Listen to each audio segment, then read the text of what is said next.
We move to item 12, 25-26 Plan Buildings Harlow's Future. I believe the Leader of the Council is proposing this.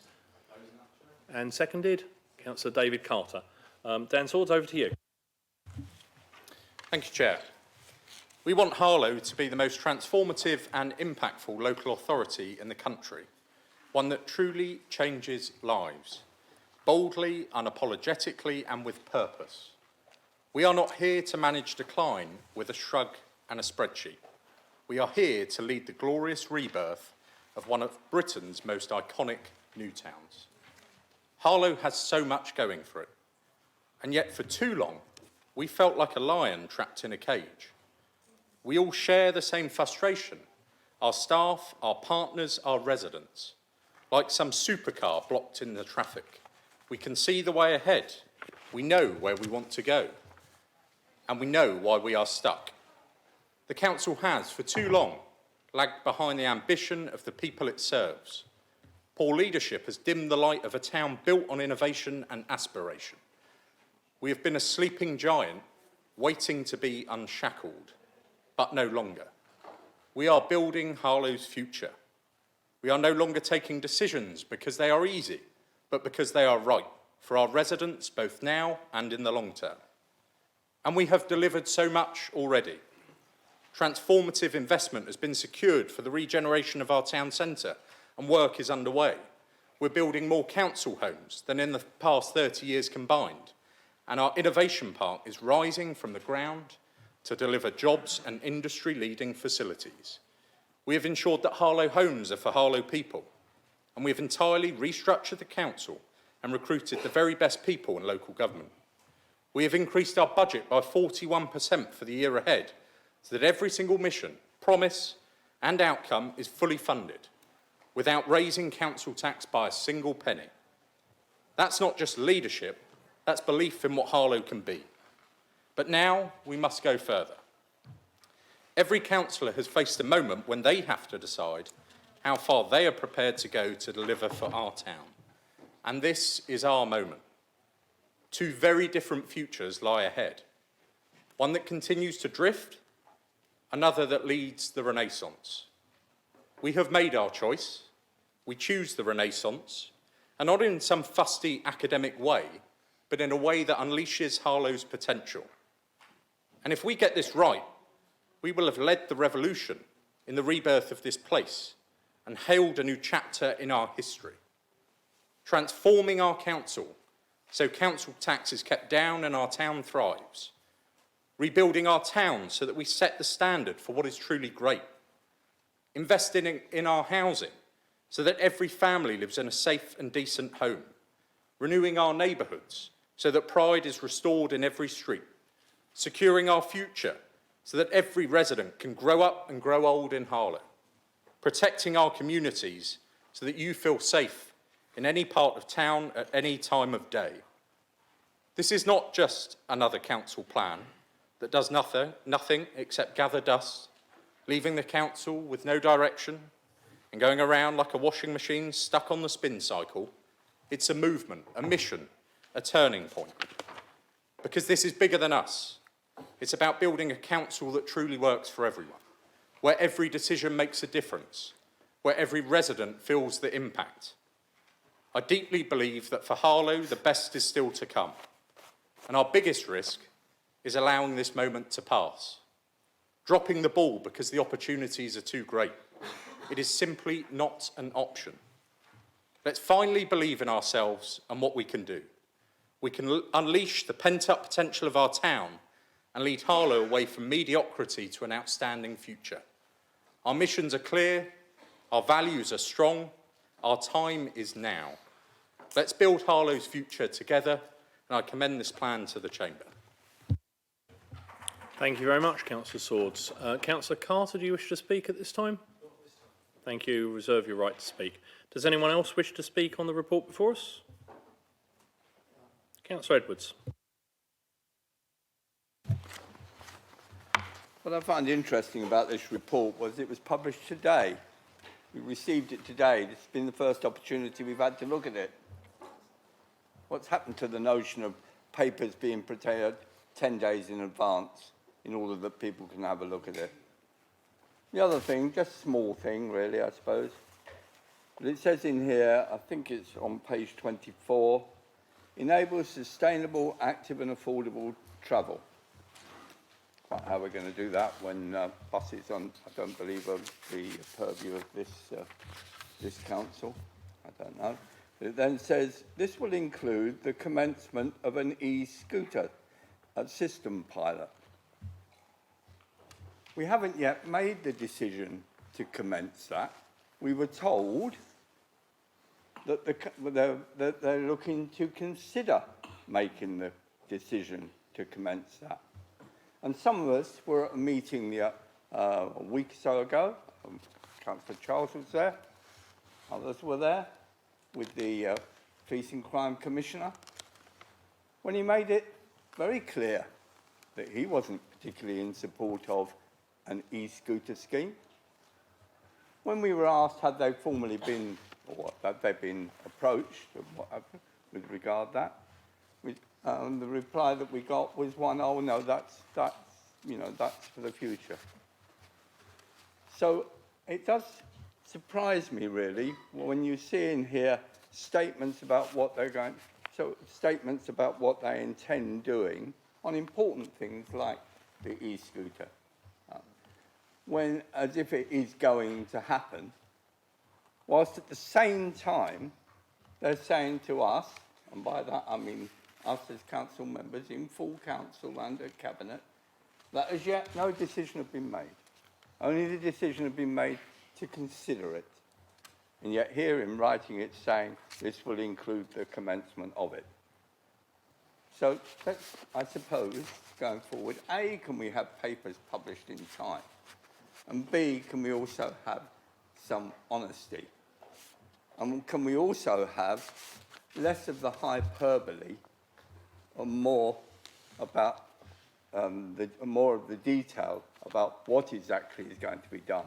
Because for too long, and for the last, 4 years, we've had overblown hyperbole, whilst at the same time we see dereliction just outside this area here, you know, with regard to the Strawberry Star development, just waiting there. Yes, there's talk eventually about the potential to compulsory purchase or whatever, but in the meantime it sits there. We see dereliction as far as up on, while we still await the decision, as far as the Health Security Agency site, when we were told by the Tories, oh, by George Osborne no less, oh yes, that's all going ahead, etc. And for years later, you know, no sign of it at the moment. Yes, who knows, in terms of our government, given the record of where the Tories have left us in terms of the in terms of the financial position, whether or not there'll be the money to do it, who knows? You know, they promised us, regularly promised us the development of Harlow Hospital, but again, we know that that wasn't committed in the Tories' time. So slightly less of the hyperbole and a bit more in terms of the actions, and less running down of previous councils over the years. There has been some superb work done in these councils. You only have to look at some of the stuff that was done at the enterprise zone. If you look just across the way there in things like the leisure centre, if you know, there's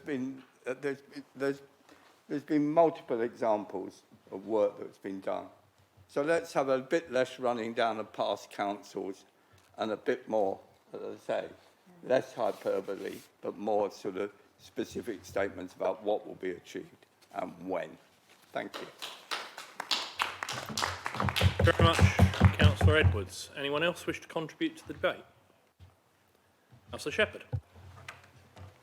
Thank you, Chair. And of course, I will, as ever, ensure to try and make my Thank you, Chair. Of course, I will try and make my comments constructive, and I want to echo my ward colleague, who I think rightly has highlighted some key points. I hope the leader is listening.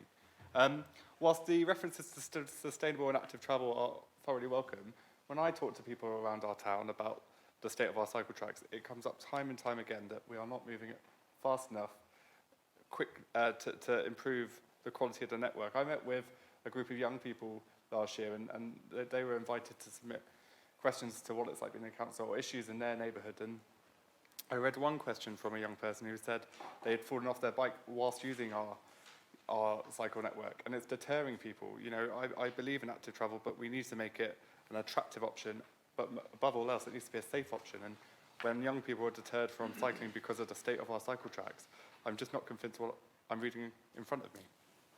Thank you. Thank you, Councillor Shepherd. Councillor Stacey Seals.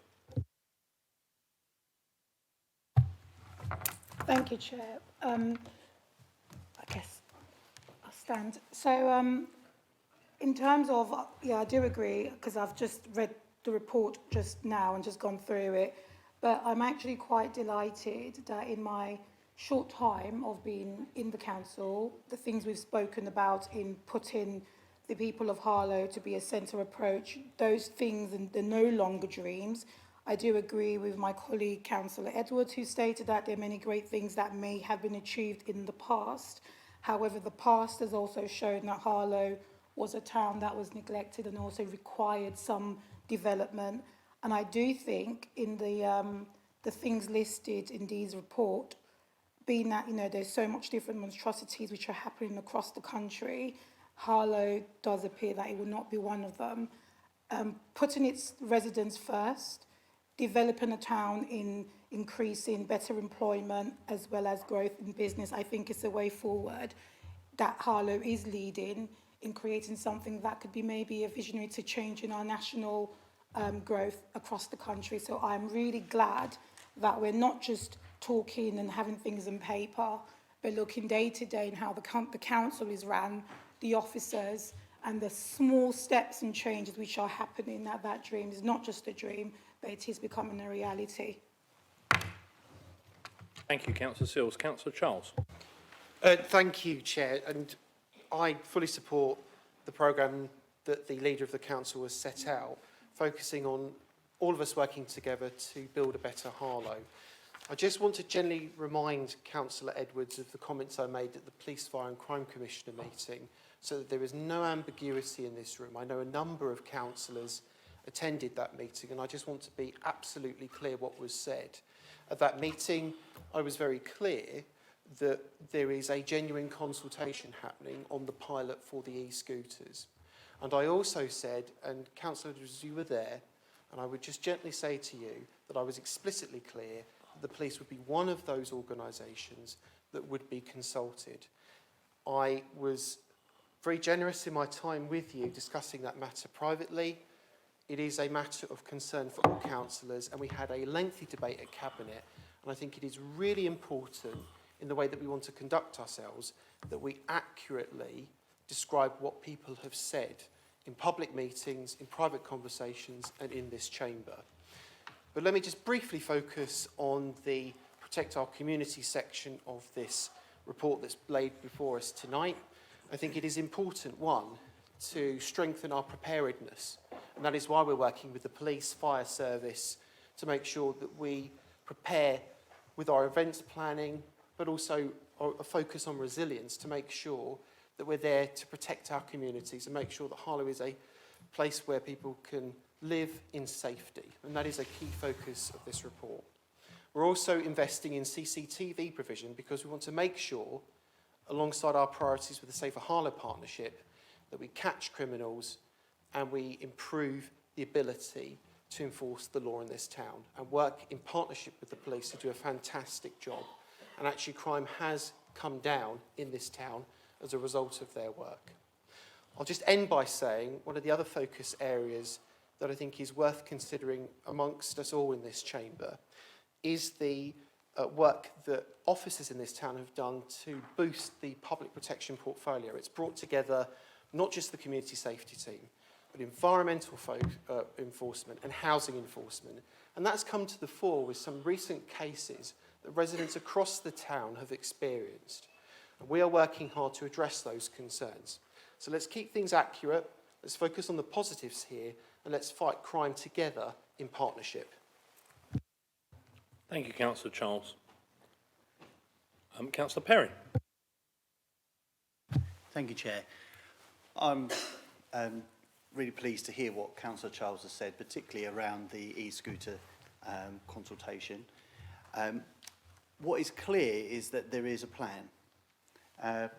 And for too many years, Harlow hasn't quite been where it should have been. We're a little bit off the pace. This sets out a clear direction, a clear investment plan, a clear vision for Harlow. And it's not warm words. It's been built on the actions of many. And whilst I should try not to take it too personally that Councillor Carter has identified the best leader in Harlow for the last 18 years, I understand what he's getting at, because what he's saying is we've got somebody here that is pushing forward and is making the tough decisions and is not sitting back and making sure that the town is in a place where it's being regenerated, where homes are being repaired, where homes are being built, where our environment's being cared for, where policing and antisocial behaviour are being taken seriously. And so I fully commend the document, and I think everybody else should do too. Thank you, Councillor Perrin. Councillor Shepherd, I can't call you as you've already spoken unless you're standing on a point of order. No. In which case I'm seeing no other hands. I'll go to Councillor Carter, who reserved his right to speak. Do you wish to speak? No. Thank you. And in which case, under 15.9, right of reply goes to the mover of the motion, Councillor Swords. Thank you, Chair. I will very briefly address some of the points that's been raised. Just to put the matter to bed on e-scooters, I shall certainly amend the wording accordingly, as Councillor Edwards suggests, so that we're all clear on the position there. So I apologise for that small inaccuracy. However, I do refute the fact of hyperbole. I think that the plan sets out very clearly what the council's achieving. Indeed, Councillor Edwards also spoke of areas of dereliction. We now have a plan to address that, but he doesn't appear to support such a plan. Indeed, Councillor Shepherd referenced the shortcomings on the cycle track network, whilst referencing the outcome related to, and I quote, enhancing and expanding our cycle track network. So I don't think you could say with one hand, our network is not in a good state of repair, and with the other say, I therefore refute the fact that you say you're going to fix such a thing. But I think, coming to the central point, we have put forward, as others have said, a clear, bold, unapologetically ambitious plan for the town. And I think that's something, and that's a vision that all members, regardless of their political persuasion, ought to be able to coalesce around. Because this is a plan that will build Harlow's future. And that is, whilst we have different views perhaps on how to get to that point, I think that is something that all of us can agree on. And therefore, I hope all members will support that plan, Chair. Thank you, Councillor Swords. It's been suggested in the debate that not all members will support that, so I'll have to put this to a vote. Can I see those in favour of the recommendations? Oh.